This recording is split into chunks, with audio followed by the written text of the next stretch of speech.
forecast with meteorologist Joseph Eng.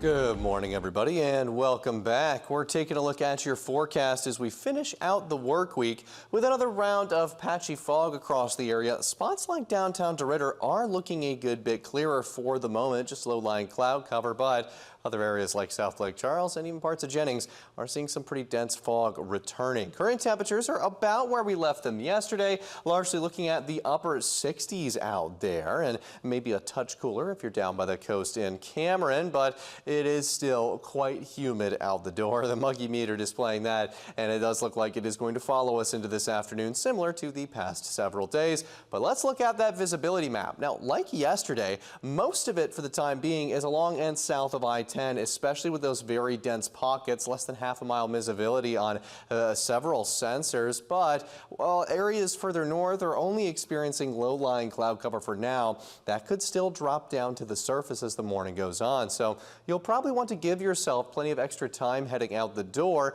And of course, it looks like you'll want to exercise caution on the roadways there as long as those denser pockets are drifting around. A reminder, a dense fog advisory is back in effect for all parishes this morning until 9 to 10 a.m. where it'll at least start to thin out a little bit and maybe lift just above ground level. So making it easier for you on your commute. For now, though, you'll probably want that extra time. Now, as for satellite and radar, it's a pretty familiar sight. Thin cloud cover and fog mixed together. It doesn't show up on satellite very well, but will be turning into some patchy cloud cover by lunchtime to the afternoon. And otherwise, no signs of any disturbances expected to bump those rain chances up today.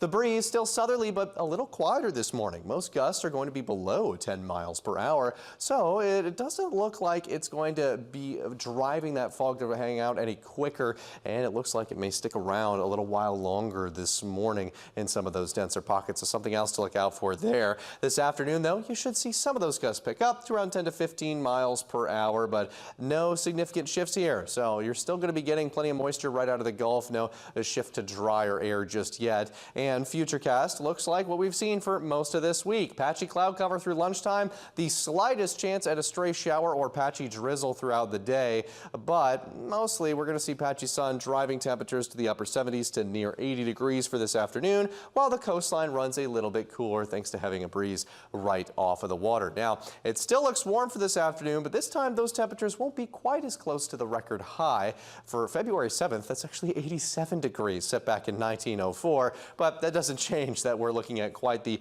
warm and muggy afternoon, heading into another quiet, warm and humid evening. That pattern still not expecting much change as we head into Saturday morning. The big picture weather map still showing high pressure parked a little too close to the east to let those rain chances shine. And although we do have a cold front shaping up to move through the area by late Sunday, it's looking very weak, and we're probably not going to get much more than maybe a few stray showers out of that one, but there will be other fronts behind it, and they might be small, but they might give better rain chances for a little later into next week.